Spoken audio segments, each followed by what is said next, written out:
not quite sure at the moment where the stream went out, but so I had just picked up this new item.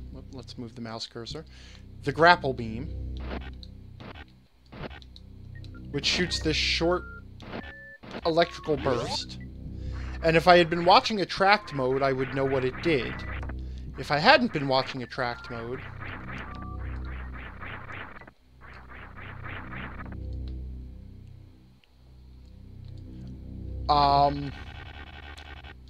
well, experimenting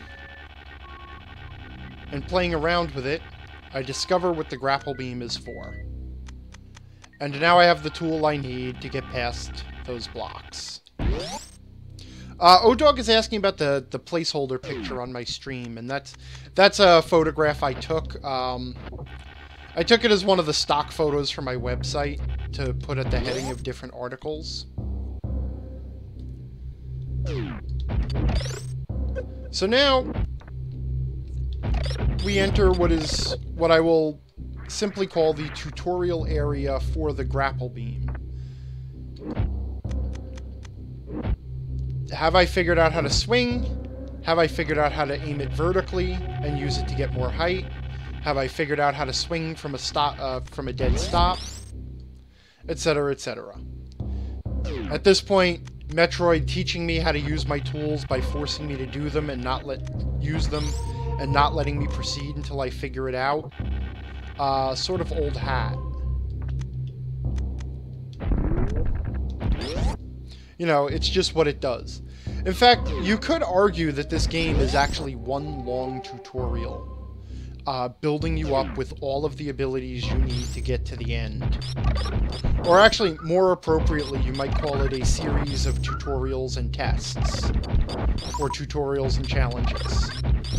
Every encounter, every room exists to either teach you to use an ability, or to test you to see whether you've figured out an ability. Which is actually a really effective and empowering sort of design. Because it makes you feel like you're learning from the game. Like, here's an interesting one. If I remember the ledge to the upper left, maybe I wonder what happens when I zap enemies with the grapple beam and discover that some enemies can be grappled off of it. Maybe I don't figure that out quite yet, but I will have to figure it out soon.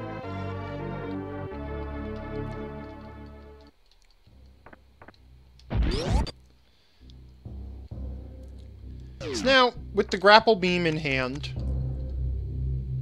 or armed with the grapple beam,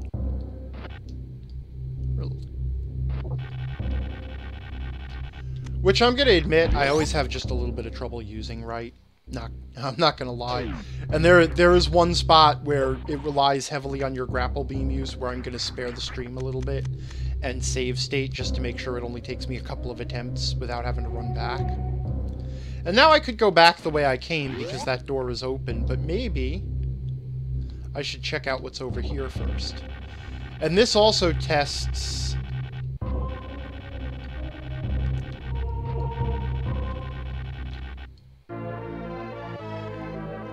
yeah, that's correct. Tyrion Alexander is pointing out that the art is from the D&D DM screen, and it is. But, again, the whole thing is a photograph that I took. It's the 4E DM screen. Whoops.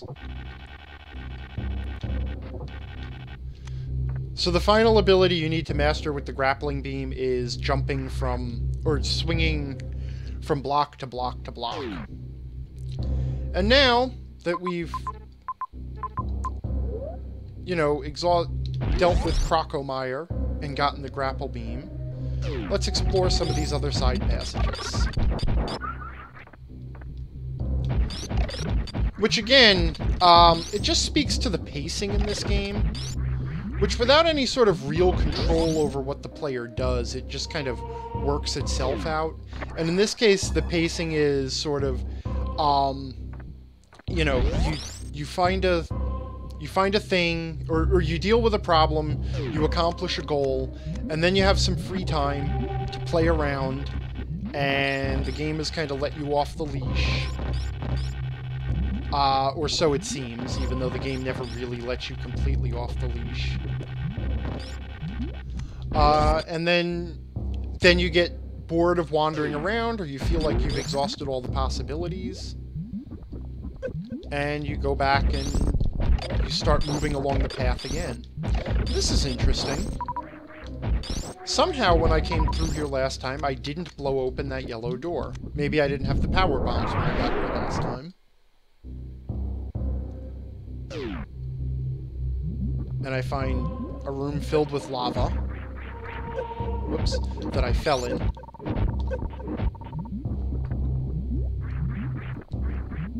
And this narrow passage, which, if I've mastered my bomb jump, I can explore.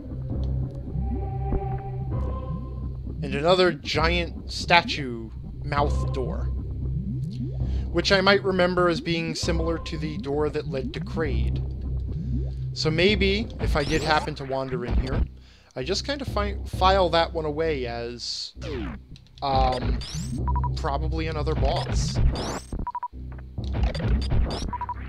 Just because, again, you draw a parallel between that door and the door that led you into Kraid's lair. But of course, that room is filled with lava, and there's not a hell of a lot you can do about lava right now other than avoid it. And now I find I'm back in sort of familiar territory again.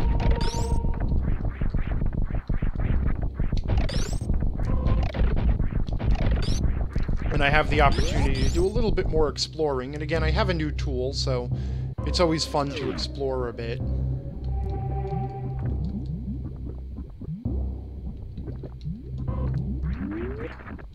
I also discovered in watching the stream as I was putting it up to YouTube, that I did miss a couple of things that I normally don't miss.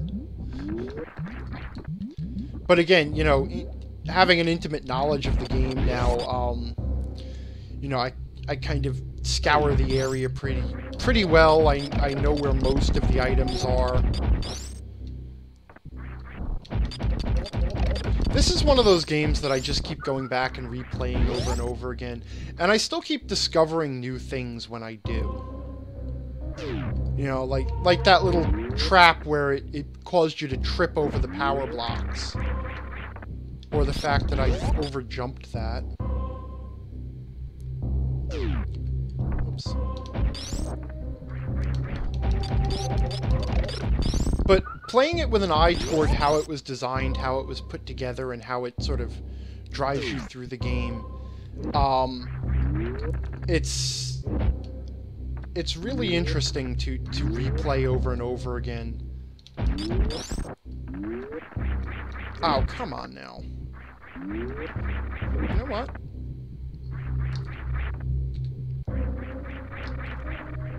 Ah, see, if I were better at all the little tricks, there are some people, if you're interested in this game and want to see some impressive stuff, there are some people who have really learned how to break the game, and there are people who can just use the wall jump and go right up a vertical wall, or bomb jump their way up these tremendous shafts and do all sorts of things with the different abilities in the game, and I'm not that guy. Alright, I can play the game, I can deconstruct the game design, and I can have a good time. But I have in no way deconstructed all, or figured out all the sequence breaking. This is one of those areas where I said it sometimes takes me a couple of tries, because I'm not great with the grapple beam. So I did drop a save state there, just in case I miss. And I'm not going to apologize for that, except I couldn't find the keyboard button for to load the save state. Whereas the penalty for missing this is not too terrible. You drop back down, and then you loop around, and you do it again. This is probably one of the most speedrun game and most sequence broken game on YouTube. And I find, again, another beam upgrade. The wave beam now causes my weapon to take on this sort of undulating pattern. And more importantly, what it does is not immediately noticeable.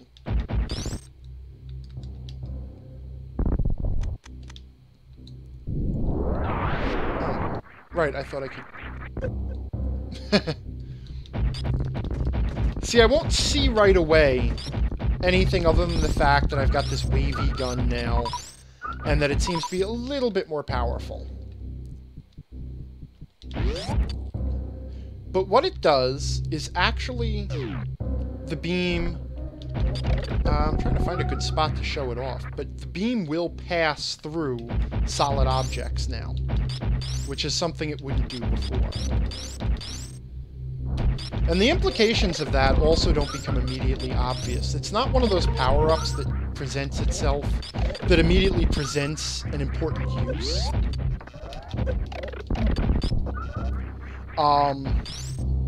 But eventually, that ability will come in very handy. And I am just going to go back and pick up a thing that I missed on the first time I passed through here. Because one of the things that I've been hinting at, and I'm going to mention this more as the credits roll, because the credits sort of tease you with it, but this is a game that invites replays, that wants you to keep playing it over and over again. Huh. You know what? That's not what I thought it was. I thought there was a... Never mind. I'm crazy. I honestly thought there was a hidden door or hidden wall there. But anyway, one of the things about this game is that it wants you to replay it over and over and over again, until you start to until you find everything. And again, I'm not going to apologize for utilizing the save states with the grapple beam. I can do it. It just takes a couple of tries, and I don't want you to. I don't want everyone to sit through while I backtrack repeatedly to land a tricky grapple beam jump. I guess I have no business, you know, streaming this game if I'm not going to be good at it, but... So this is another one of those areas that rewards you scouring it. And again, once you've learned to use your super bombs as sort of a way to scour a room,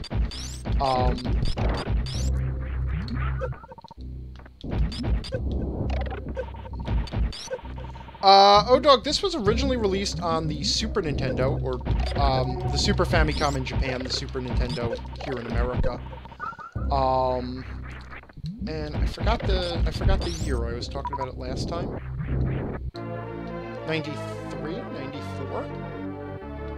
I don't remember the year. I'm not gonna lie. And it actually showed off a couple of the tricks that the Super Nintendo was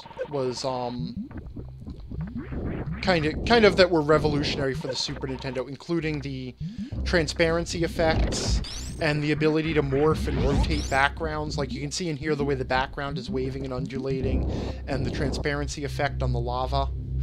Thank you, Dice App. Yeah, it was released in '94.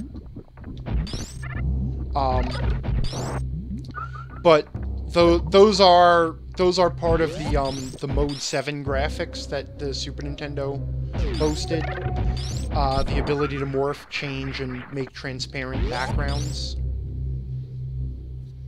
Also, hello, Dice App. I didn't see you come in.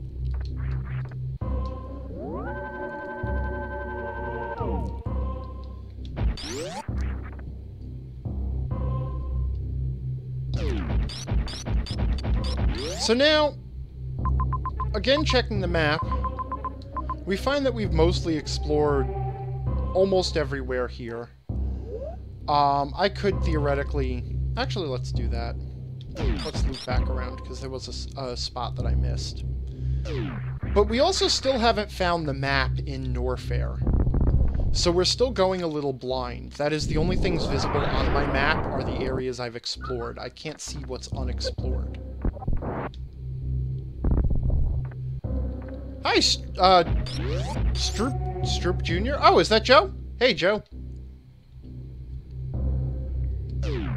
You're actually catching it live for a change, huh?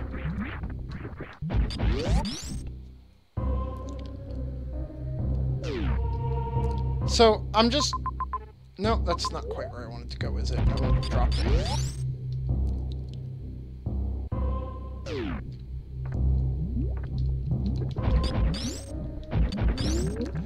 And that is where I see the use of the wave beam, and I'm kind of sorry that I did that by accident, but you now have the ability to shoot through the gates and open them from the wrong side. Which is actually kind of neat because, in addition to being a power-up, it's also a little... It has sort of a different feel than a power-up. And it's one of the reasons why, magic items in D&D feel so cool. And it's because it feels like you're breaking the rules there. The fact that you can now go through those gates backwards is more important than just... It's not really the same as finding a key for a lock. Because in this case now, you have found a way to actually break the lock. And even though, obviously, the game designers put that in, it still feels like you're kind of breaking their rules. It's kind of, aha, yeah, you know, take that, guys. Now I don't have to be locked in by your gates that can only let me through in one way. Of course, when I run into one of the green gates and discover I can't shoot super missiles from the wrong side, well, then I don't feel so cool. But there's kind of a subtle awesomeness to the idea of an item or an ability that lets you break a rule or circumvent a limitation. Which is one of the reasons, like I said, magic feels so powerful, and one of the reasons why some magic items feel much better than others. I talked about in my blog, actually talking about this game, I talked about how magic items that just give flat bonuses don't feel as neat as magic items that give new abilities or new powers. And magic items that give new powers and new abilities feel neater if they're impossible or somehow game-breaking or somehow things that you couldn't otherwise get a hold of. You know, it's that whole concept of rule-breaking, of pushing the barriers aside. And actually, here we finally have the map for Norfair, which I should have seen on passing through. But one of the interesting things I've noticed is that I've been very diligent because I've explored just about all of it, except for the lava room. And I note that below the lava room, which is down there, middle of the screen at the bottom, is that symbol for the boss of this area. And so my conjecture about what that big statue door might mean is probably correct. And because of the big golden statue, and seeing how it went out after I killed Kraid, the idea that I have to go hunt down the boss of this area is as a goal for the game, you know, it all sort of comes together. But meanwhile, knowing that I've explored Norfair pretty thoroughly, with the grapple beam, I now head back to previous areas again. And this time, like, I could go back through all of Brinstar, because there were a couple of spots where it would be really nice to use the grapple beam. And maybe I do that. Maybe I like doing the exploration thing, and I take a little bit of a break from my mission. And that's an option that you certainly have right now. Or maybe I remember a few more nearby places where I could use the grapple beam. In fact, I can think of 3 places that were nearby where not having the grapple beam, 2 or 3. I can think of 2 definitely. I could be wrong on that 3rd one. Once again, conquering the pit that had me trapped. The first place where I needed the grapple beam to proceed was here through this door, which I wandered back down to after I found the power bombs and couldn't progress any further. And with the ice beam, I can now freeze the light bulb enemies so that I don't have to darken the room to make them harmless. And now with the grapple beam, can swing my way across the pits, avoiding the claw monsters and everything else.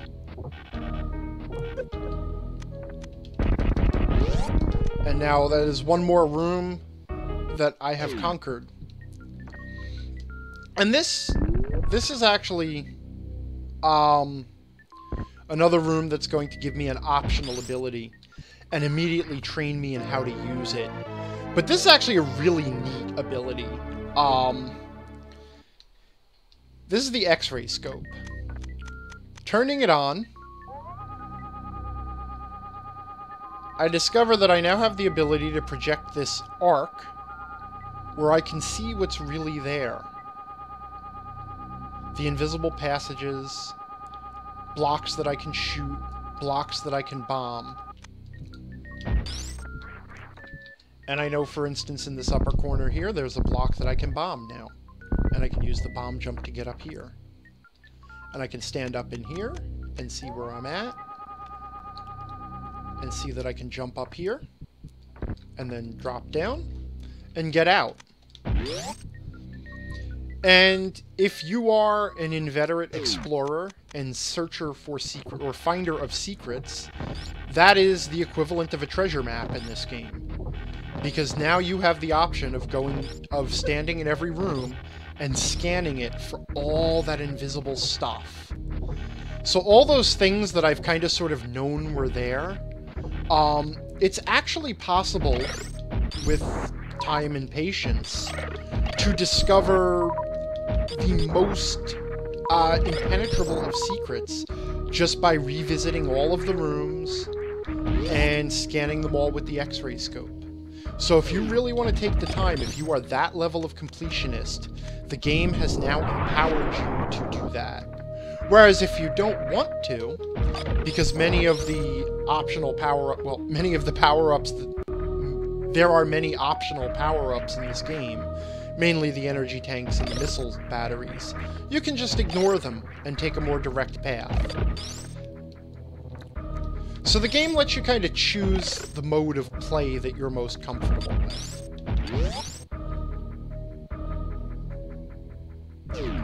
But for now, we're not going to head back through all of early Brinstar, because you know what? I just got done exploring the whole early area of the game once again, and scouring it for secrets. And even though I know there are a few secrets there, I'm pretty confident that I'm going to go back through there at some point. So for right now, I want to move on ahead. And what sticks in my mind is that at the top of this shaft was the passage back to Crateria, the opening area of the game where the ship landed.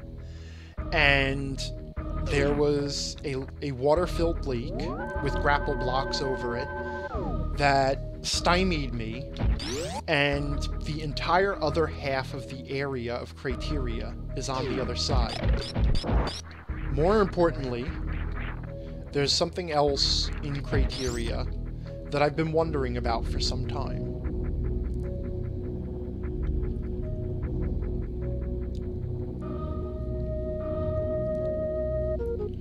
Remember how I said the game sort of entices you with the concept of Meridia, that other area that you briefly pass through every time you walk through Brinstar, or Lower Brinstar? Well, if I've been diligently using my map, in addition to this other half of Crateria, I notice a couple of things. Number one, there's this area called Wrecked Ship, and number two is an entrance to Meridia. Now, if I'm really thinking hard about this game, and not everybody does, I might put together that there are 4 bosses in the game, and discounting Crateria, there now seem to be 4 areas in the game: Brinstar, Norfair, Meridia, and the Wrecked Ship. Now, I've been pretty much through Brinstar. I've been through most of Norfair, but I haven't been anywhere near the Wrecked Ship, and I definitely have only, seen glimpses of Meridia. So, Yeah, Diceap, I'm with you. Diceap is saying he loves and hates the wrecked ship. Yeah, and we'll get there in just a second. Now, I'm just going to drop into the water here for just a second, okay? Just to demonstrate, this area is a pain in the ass. And it's really, really important that this is a pain in the ass. Every time you miss a jump or a grapple swing, you end up in the water, your speed and your jumping is hindered, you're harried by those fishes, and you have to work all the way back to the beginning to get through it again. This is one of those areas that can become very frustrating, but it's actually frustrating with a reason, with a purpose. And that purpose will become obvious soon.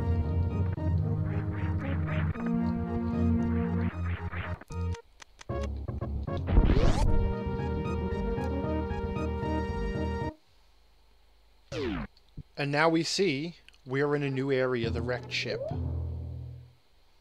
And this is a very atmospheric area. You might notice it kind of harkens back to the beginning of the game. It's very dark. It's quiet. And the only thing going on are these little vermin that scatter when I'm around. It's very much a dead place. Everything is broken and ruined, but it's also very different from the areas that I've been in previously. The other sort of mysterious thing is that the save point isn't working. Whoop! Also a strange skull-like ghost monster appearing out of nowhere. So between the dead appearance, the dead feel, the quiet, the general tone, the ghosts appearing kind of at random, and the fact that I don't even have a save point to rely on here, this area... Whoops, I didn't mean to jump back through the door. This area is kind of has a very different atmosphere, a very different feel to it. Locked door, can't open gray doors at all.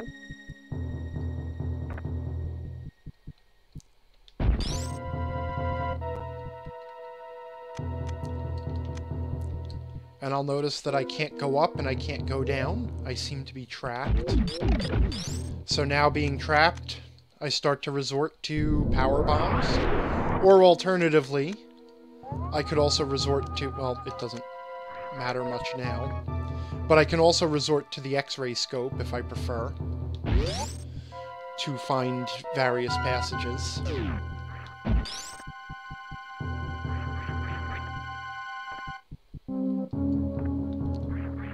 Sort of a pointless area.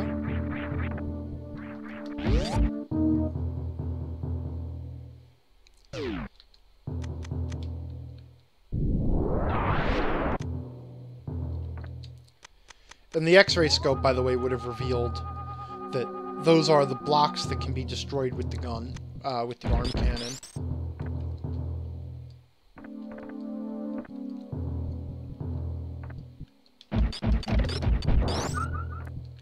I almost don't want to talk here because what this area does get right is the atmosphere.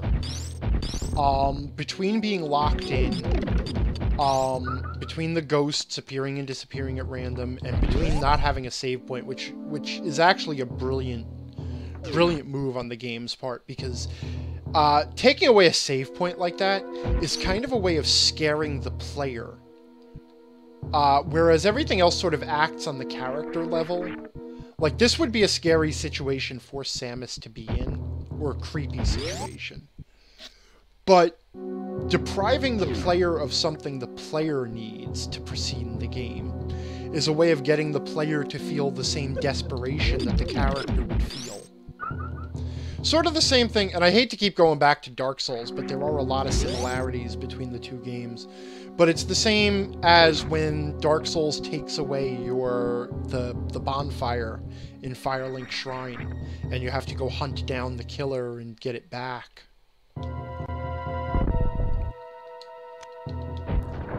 And this guy I've seen before, the eye door. And the last time I saw it was outside Kraid's room. Back in Brinstar, which was a while ago, but... and I find myself locked in with different music.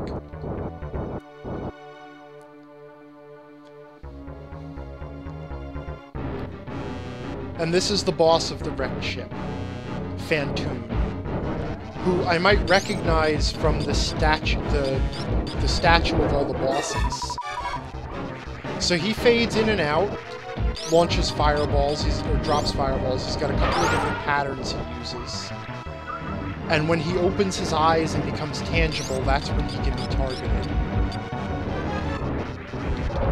And he follows pretty much a set pattern where he'll drift back and forth like that. And then he gets bored of that, and then he will start doing that thing where he drops a row of them drops a row of fires off the ceiling and becomes tangible. He is also vulnerable to super missiles, but there's actually a little bit of a screw job on that. If you hit him with a super missile, he takes a lot of damage, but he goes into this sort of berserker mode where he throws these rings of fire alternating from the left and from the right, which are very hard to dodge, but if you get in just the right spot, you can shoot enough of them to not take much damage. I don't use the super missiles on him because that attack is such a pain to deal with.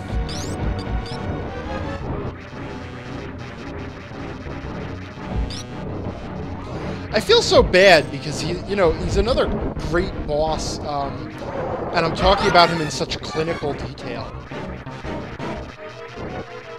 But I guess that's what happens when you're doing the analysis.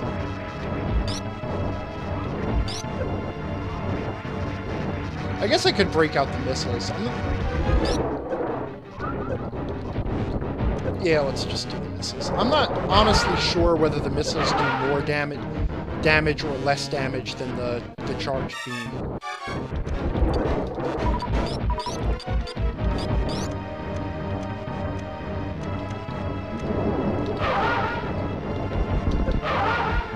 Actually, when he gets hit with the normal missiles, he seems to go into that berserk flying around mode. I'm taking a lot of damage from him. He is admittedly a heavy hitter. He does a lot of damage.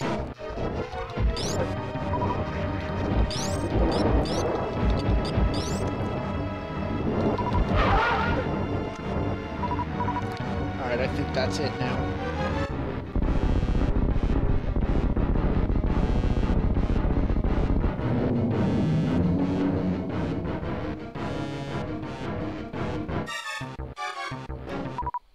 Now, what we also discover is that Phantoon was actually feeding off the electrical power of the wrecked ship to sustain himself.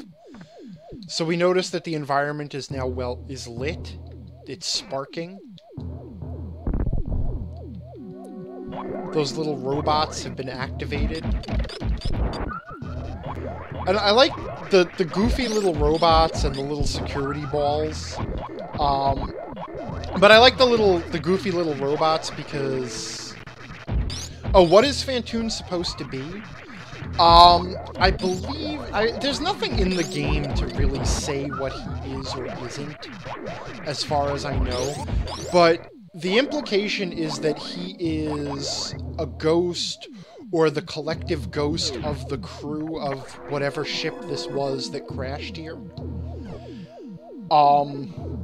This is basically a spaceship that crashed on the surface of the planet Zebes, and that ghost has been here feeding off of its energy for however long it's been here.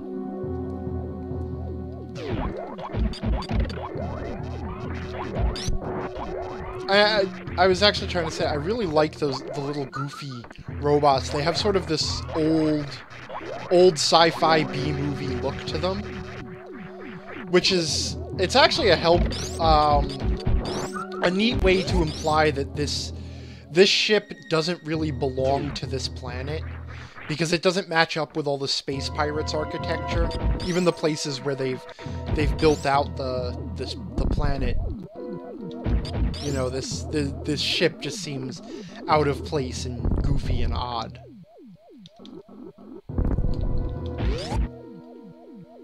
It's actually amazing how much you can say with just a little bit of careful art design and Not entirely sure there's any point to going forward here. Oh, yeah.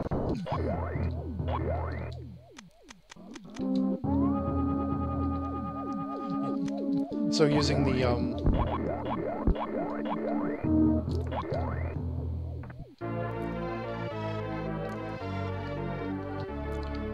So now the wrecked ship is actually open to us searching it. In this case, the reward for the boss fight is being able to explore the area.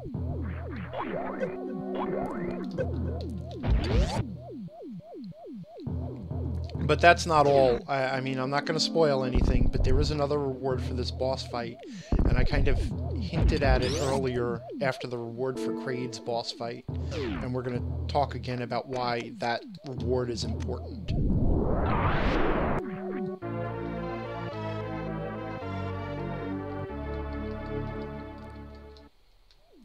But the wrecked ship, I don't know. Honestly, if I can editorialize a little bit here, as much as I talk up the wrecked ship and how much it succeeds at establishing its atmosphere, in the end, the biggest fault is that it's short, it's kind of small, it's kind of limited. And I'm not going to go that way just yet. Though, actually, yes. Okay, we're going to go this way. We're just going to assume I'm in exploration mode now and I'm checking every side passage. And I discover I'm immediately stymied by water. Now, at this point, if you've been attentive, you may notice that water is becoming extremely frustrating. It kind of came to a head at that lake down on the way in. Oh, really? DiceApp is saying that according to the wiki, Phantoon is the malevolent thoughts of Mother Brain, who, of course, which is who Samus destroyed in the first game. But, is that really canon? I don't buy that. Alright, I'm sorry, I'm gonna pull a not in my canon thing. But then, I gotta be honest, I kind of, everything after Metroid Fusion, I kind of drop a not in my canon on. Alright, let me editorialize a bit. The biggest mistake Nintendo makes with a lot of its franchises is they add too much story. Okay? I'm a fan of a good story. I love a good story as much as anyone. But there is a certain point where you've just overcomplicated things. And, like, Zelda and the whole Zelda timeline folderol is a perfect example. There is no reason for the story of the Legend of Zelda universe to be as complicated as it is. And likewise, there's actually no reason. Like, I have a big rant, and I think I'm going to save it because I know after this I'm doing Metroid Fusion, and I think I'm going to end up talking about this in Metroid Fusion because it is much more narratively focused. But I have a big rant about the timeline of Metroid and how it didn't need to be changed. And in fact, that certain things make less sense as a result. But I don't want to give any spoilers about this game yet, so I'm not going to discuss it. So as it stands right now, as far as Angry's canon is concerned, Samus beat Mother Brain, stopped her from breeding the Metroids, went to SR-388 to extinct the Metroids, Ridley somehow survived the destruction of the Space Pirate base, kidnapped the Metroid larva, the last remaining Metroid in the universe, and here we are trying to hunt down Ridley and get it back. Apparently somewhere in there, Ridley is also trying to revive the Space Pirate organization because we've been encountering Space Pirates. And the thing is, like, even the... Whoops, I didn't mean to fall. But even the exploration of the wrecked ship is kind of bland. It's sort of a back and forth, you poke into a couple of rooms, and then you're done. And now I'm sort of outside and above it. And I'm not going to try and clear every map square, I'm just going to keep moving to the left. Because I can see below me to the left, there is a dot on the map, and that always indicates something. Whoops. So using my handy-dandy X-ray scope, I find a super missile block. Whoop, and there's a missile pack over there. And again, using my handy-dandy X-ray scope, I find this. Also, I'm just going to point out, without falling into it, there is a really nasty hidden screw job here. Because there is a crumble block down there. So if I went that direction, if I wasn't paying attention, I would fall back into the lake that led to the entrance to the wrecked ship. Whoops.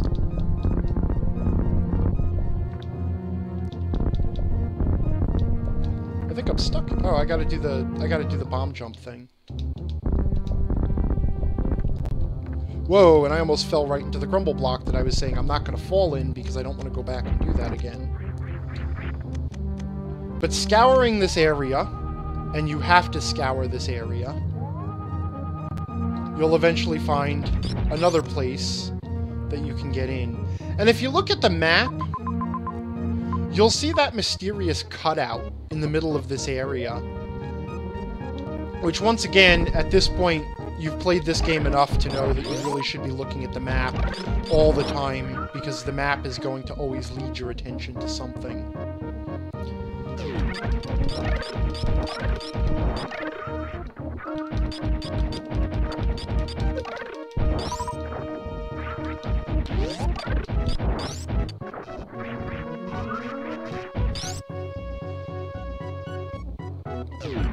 And back into the wrecked ship again. And grapple blocks to get me across the pit, the spikes.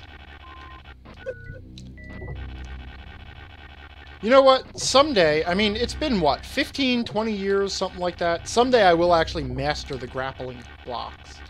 Oh, these ones are interesting, too. The grappling box with the wow, that's a tough thing to say. The grapple blocks with the cracks in them will disappear after a few moments of grappling them. And we also find this Chozo statue in a different position than the ones we've seen previously, and he seems to be missing his little ball. So maybe just playing around, you do this. Or maybe you discover you're trapped in this room and really have no way to proceed. So eventually you just resort to trying everything, and in adventure game parlance, I believe it's called rubbing every object on every other object until you find the magic combination. I'm not going to lie or make apologies for this one. This one's kind of obtuse. It's easy to miss.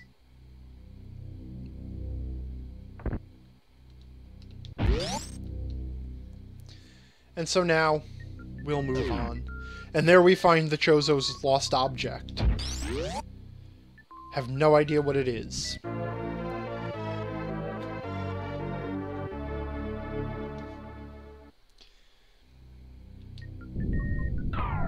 Remember how when we beat Kraid, we were rewarded with a physical transformation as a sort of trophy? We changed from the regular suit to the Varia suit to drive home the fact that we had made a major victory. Well, once again, we have a physical transformation here where Samus changes color. She gets a new suit that absorbs more damage, and just like the Varia suit, the use for it isn't immediately obvious until the game does this to you. Which is a nasty little trap. But the moment you stop cursing from being dropped into this lake, which is the lake that led you into the wrecked ship to begin with, you now discover you are no longer slowed down or hindered by the water. The gravity suit counteracts water, and thus opens up further exploration. And now that I think on it, wasn't there actually a water-filled area back in the wrecked ship that I couldn't get past?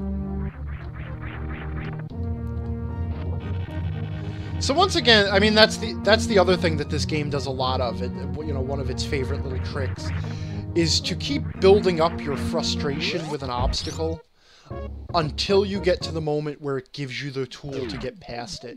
In this case, the game was frustrating you with water, then it drops you into the water just as you find the way to deal with it.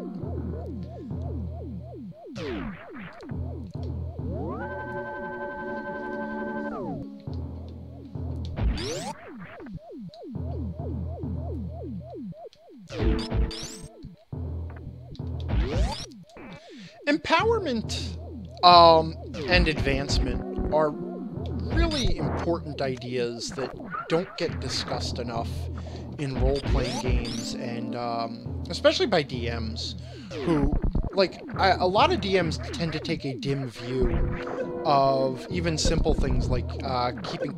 Oh, I'm getting my ass kicked. I'm losing to spikes. Damn it, they don't even move. Yeah, alright.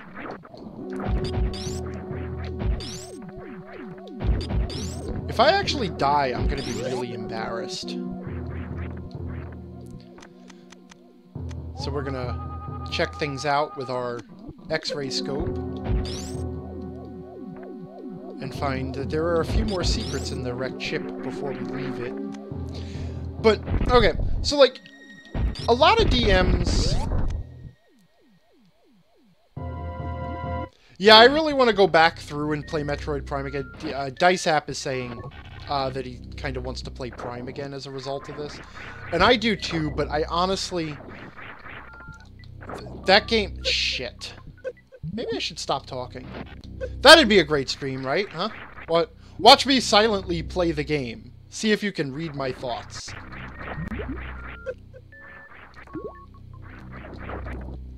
Apparently I'm not as good at platforming as I used to be. Shit. Guys, no, seriously, I can beat this game.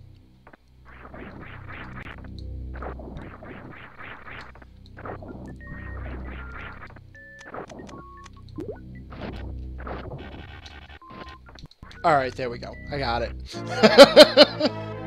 Damn it all. That was rough. The problem with Prime is that one of its greatest strengths is pretty much shown through on-screen text. It is a great example of storytelling through environment, but it is so text-heavy, I wouldn't try to stream it, which is a shame because I would love to. It's, again, another really well put together game, and as far as I'm concerned, the three games that are the three perfect expressions of the three different things that Metroid does well are Super Metroid for exploration,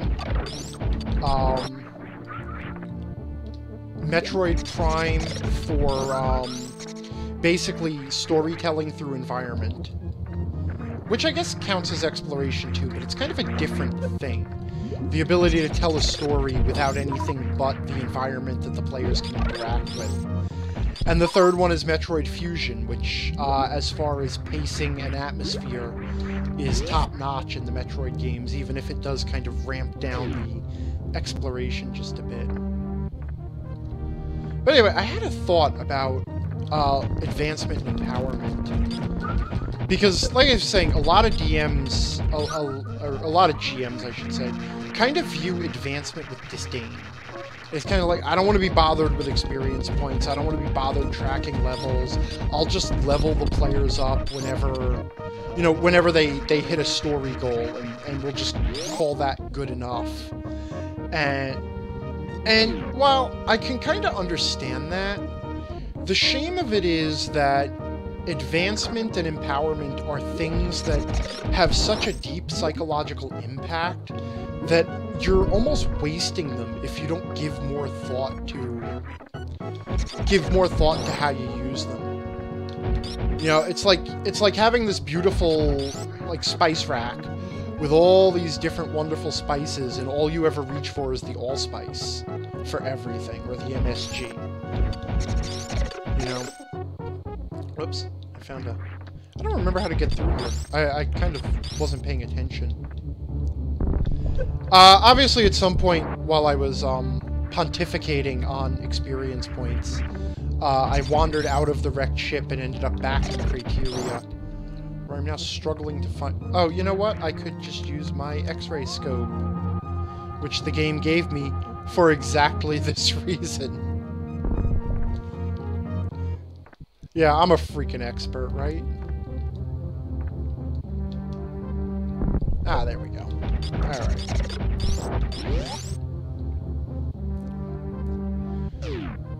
So now I've cleared the wrecked ship. I've cleared Brinstar. I have not cleared Norfair, but I know the boss is down there somewhere.